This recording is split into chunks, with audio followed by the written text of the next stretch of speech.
the last time we were in Hawaii, we went. Ironically, a black sand beach. We went. So it made sense I asked. We went spearfishing, and we go out, and you'd be surprised. You're on this like a little board. It's not like a big, like a boogie board. Yeah, and you'd be surprised looking down. You're looking at the bottom of the ocean. I wasn't on a board. We were just floating there. Were we just floating? Yeah, dude, we were diving. Wasn't like I was trying to remember what we swam out there, and then we were no. You had a wetsuit on that kind of made you buoyant. Oh yeah, okay. I remember not having to do nothing. I'm just there, and it was just happening.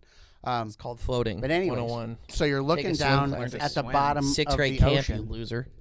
30, 40, 50 foot down, whatever it is, and it's clearly not moving.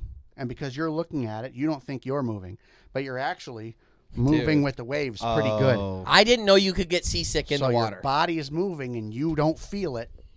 You get seasick, dude. And any trip that we go on where we're on a boat or we're in water, one of us, maybe two of us, get seasick every time. Mm-hmm. You disagree? No. Even in Lake Michigan, going for trout. That was me. I was with you, but you were my ticket to get back in before I threw up because you were throwing up. Oh man, yeah. AJ feels terrible. We should probably go in for him.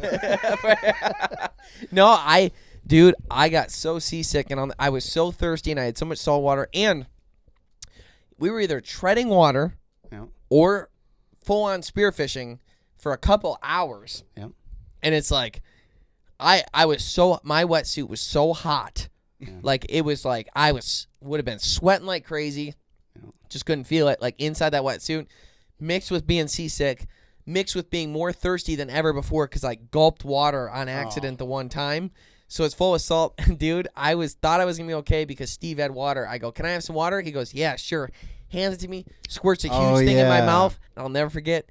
He had electrolytes in it, so all I tasted was salt. And I was like, "Ugh!" And that was it. There's so many electrolytes out here, Steve. Dude, that was the light out. I remember that. That was it. So to build up to this, they go, "Don't swim to the shore." Let me explain the training we got. The training we got was here. We're going to spend at least 15 minutes talking about how to dive.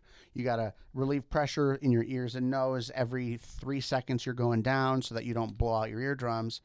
And there's, how you shoot a fish, what kind of fish you're looking for. Here's how to do the snorkel when your snorkel fills with water, how you release it, how to redo your goggles, blah, blah, blah, blah, blah. That's the first 15 minutes. The next 15 minutes of training was, hey, no matter what you do not swim over there. Over here, don't go over there. It's not for you. Yeah. There's waves, there's rocks. It kind of looks like it's okay from far away, but the closer you get, it's a blender, and you'll die. You'll die. Don't go over there. But it's still the closest thing to land. It's the same reason why when people are dying of thirst in the ocean and then they drink the ocean, it makes it worse. But it's the same bit. So he starts getting seasick. Dumb thing to do. And starts panicking. Dude, I don't know how to explain how your body just did it. Yeah. Just at some point, he's like, I got to get out of here. And starts swimming towards the rocks.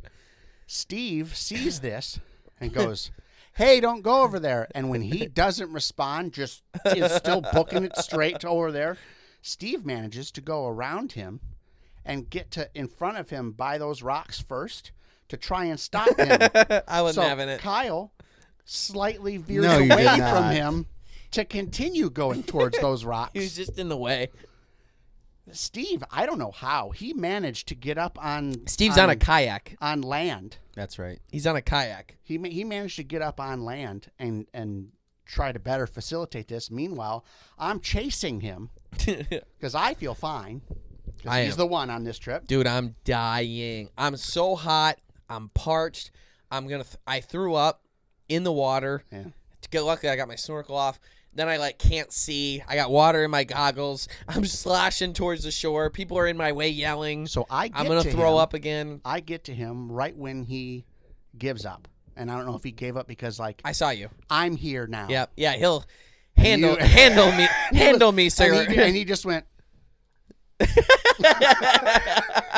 Dude. Now I have to try to save him from these rocks. Oh my gosh. And when I got to him, dude, he you were gave a up, beast. Was right when we got to the part where I thought in my head, wow, this kind of does look like a blender.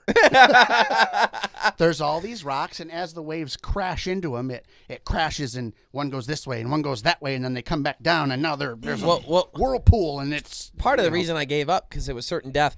I'm looking down, and I'm in 40 foot of water, 10 foot of water, 40 foot of water, 10 foot of water, 40 foot, 10 foot, 2 foot, 3 foot, 8 foot, 20 foot, and I'm just like, and then at one point we get to a rock, and he's like, oh, good, a rock. But the rock's like 2 foot underwater. So the waves are hitting the rock. It's enough for me. If you stand on that rock, you won't stand there for more than 2 seconds. I just needed wave comes and throws you against the cliff. I just needed 2 seconds. Steve's like, don't get on the rock. Don't get on the rock. He's swimming right for the rock. So I get to him. I start trying to pull him back the other way. Steve points where to go. I start pulling him that way. I still have my snorkel and everything on. So I'm trying to you were doing great. It was your day. I'm trying to look down to make sure that we're not getting to a point where this up and down movement, now all of a sudden we're going to get hit by land, And as we're swimming, I look down. Together. I look down just in time to see his flipper miss a moray eel by about that much. He went on autopilot, and it's just picking all the wrong things. So Not listening to anyone, which is funny. So I finally... It was like literally imagine being so nauseous and throwing up and seasick, and you're still in the water and sweating and hot, and your face is dude, it was just a nightmare, and people are shouting stuff at you, but you can see shore. They're so stupid. You're so dumb. None of what you're saying matters to me right now. So I've got him with one arm, and I'm swimming the way Steve tells me to swim. And it's one of those where no matter how hard you swim, you're going like 1 or 2 miles an hour. And then all of a sudden you're going like 30 because the wave is behind you. Jeez. And it was rough. And we got out. And we get out and he goes, hey, thanks. Thanks for taking. And you got me to the rocks that I wanted to go to, and we found a way out of them. Yep. And then you get back in the water after that and continue fishing? Yeah, you got one. We didn't have an episode yet. That was a rough day. You got a fish though. I did. And it was a great episode. It was it was one of those where now you're down. I'm the only one fishing now. Yeah, God bless you. We're not seeing a whole lot. The guy that's with us is like, oh, it's easy, and he goes down and gets one, no problem. It's like, okay, cool, that's great for you. Now show me one that I can get. He's like, well, we can go out. He's been doing it his whole life. We can go out in deeper water and try over there. I'm like, whatever. I'll do whatever. Just get me in front of a fish. And he points at one and says, get that one. I go, when you're in water and after a certain depth, the thing doesn't look like its own color anymore. Everything just starts looking blue. They were all blue. And I'm like, that's pretty deep. Oh, okay. And he goes, get that one. I go, if we don't get this, we don't have an episode. So I'm just going to go get it. And I took a deep breath in and swam down. And you are supposed to plug your nose and breathe out every 3 seconds or something like that. And I lost count of how many times I did that and started panicking. According to the footage, it was 5. But I just kept going.